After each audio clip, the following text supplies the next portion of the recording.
Bangladeshi pacer Hasan Mahmud, Nahid Rana ও তাসকিন আহমেদ তাদের ব্যাপারে নতুন করে আর কি বলবো।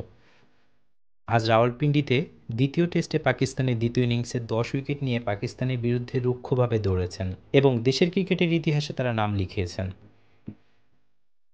এই প্রথম কোনো প্রতিপক্ষের বিপক্ষে টেস্ট ইনিংসে বাংলাদেশের কোনো পেস আক্রমণে ১০টি উইকেট পড়ে গেছে। এই তিনজনের মধ্যে হাসান মাহমুদ ছিলেন স্ট্যান্ড আউট, কারণ ডানহাতি পেসার হিসেবে টেস্টে তার প্রথম ৫ উইকেট শিকার করেছেন।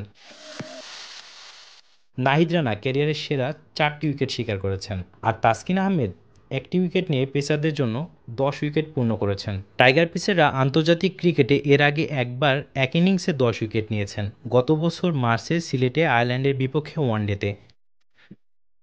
মজার ব্যাপার হলো, চলমান টেস্টের মতোই হাসান মাহমুদ সেই খেলায় ওয়ানডেতে তার প্রথম ৫ উইকেট শিকার করেছিলেন।